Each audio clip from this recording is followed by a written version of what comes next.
Language learning is actually something which did not interest me for the majority of my life. I was one of those typical Brits who just thought, everyone speaks English anyway, and I have no real plans of living abroad, so why even bother? Well, look how that turned out. There's been a fair amount of research done on how the language we speak influences our worldview. Some of you may be familiar with the term linguistic relativity. The idea that the way people think of the world is influenced directly by the language that they use to talk about it. And I believe that even with all these technological developments, language learning is really the only way that we can bridge the ever-widening gap between us. I only actually found my interest in learning languages as an adult. And so for anyone out there who says that language learning is just for kids, I'm here to tell you that is definitely not the case. Even though I did have language lessons in school, I just had zero interest in learning them. And so the result was that I didn't actually learn anything. And so I wouldn't necessarily blame the teachers or the school system. I think it really just comes down to, a genuine, authentic interest and a deep need. And actually, it really is amazing, if you change your environment and the incentives are set up in the right way, it's really quite fascinating how quickly you really can learn. 我学习的一种语言是中文，不是德语，但是现在我都忘记了我的中文。没有联系，容易忘记。I was on the search for alternatives, for new and different ideas, different ways of living. And at the time, there wasn't a country or a culture which seemed more foreign and more different to me than China. I was looking for an alternative to the Western lens, and China just seemed very exciting and exotic. This was, back in 2008 when Beijing was hosting the Olympics and the country was gaining, huge worldwide media attention.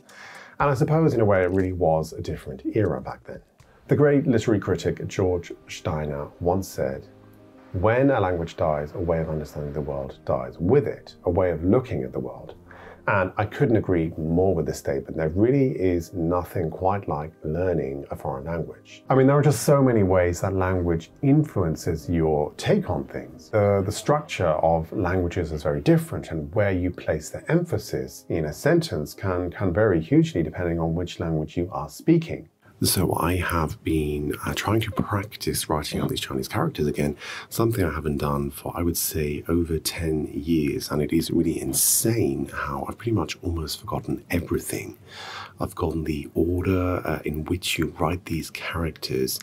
And it's just funny because I can never imagine ever forgetting how to write English or German. Even. But funny enough, when it comes to languages that use characters, even native language speakers are struggling with this. Since the onset of smartphones and technology, you can pretty much do everything with your phone. And it's actually a known phenomenon. They have a word for it, and they call it character amnesia. Character amnesia is a phenomenon whereby experienced speakers of some East Asian languages forget how to write Chinese characters previously well known to them. And I actually always felt that learning Chinese was like learning two separate languages, how to speak and then how to read and write. And as the two do not really complement each other, you really kind of do learn them separately. If you didn't know, there is a Roman-based alphabet system which was developed to help with learning Chinese called pinyin.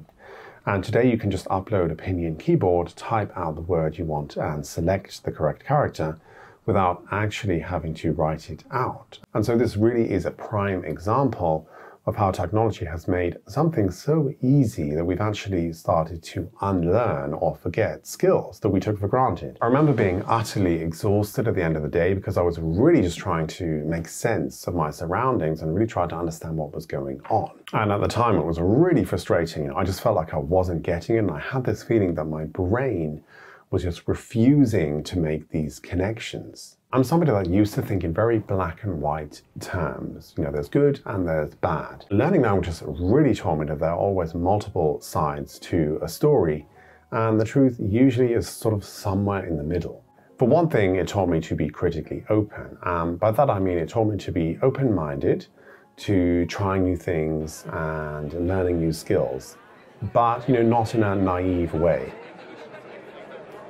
You can be open to new inputs while deploying a certain degree of critical thinking. When learning a foreign language, it really puts you back into toddler mode. There are just so many situations where you're lost in confusion. You think you've understood what somebody's saying, but then as the conversation progresses, you realize you actually don't know what they're talking about. And just situations like this, or just silly misunderstandings, that's all part of the learning process. And I cannot even begin to describe the satisfaction you feel when, it finally clicks and you finally, understand a sentence, or you are able to express yourself and the other person understands what you're saying without asking you to, could you please repeat? I didn't get that. It's just a feeling like no other. And I've always found it so funny how something so simple can be so enjoyable. Something else which it helped me guard against and really helped to shift my mindset on is cynicism. And this is huge because cynicism is such an easy trap to fall into, which is why so many people are cynical, especially online. But it's almost impossible to be cynical when learning a foreign language. You can't hide behind sarcastic comments or snide remarks, That maybe comes later when you've got a better understanding of the language. Und ich habe schon den Fehler gemacht, ein Video über Sprachen zu machen oder eine Fremdsprache zu sprechen. Und natürlich gab es dann einige zynische Kommentare, was ich ja auch verstehen kann, weil es einfach heutzutage so schwierig ist, irgendetwas zu glauben. However, I have found that cynicism is a very unhelpful lens through which to view the world. And it's really a self-defeating one. And secondly, things are just never as black and white as they seem. Be that as it may, this is something which I struggle with. Nuanced stories just don't really resonate with people at scale. And I think it's often very confusing, and it's just not gratifying enough to hear a balanced story or a balanced view when you're used to polarized messaging. It's also just a lot more difficult, and it takes a lot more effort to try and understand the other side. But that doesn't mean we shouldn't try. I think the last thing we need is more polarization. It essentially changed the way I think, and it also reinforced the belief that I've always had, which is to avoid the path of least resistance. If you're somebody who, thinks about principles and contemplates life a lot, then taking the easy path is going to be a recipe for disaster, because it's going to leave you feeling hollow and empty inside. Convenience culture has gotten a little out of hand, and I don't just mean ready meals and TV dinners. I mean, things that used to be really quite hard and require a lot of time and energy have gotten so easy that they can be done on autopilot, like making a purchase or getting in contact with people, or even things like investing and language translation.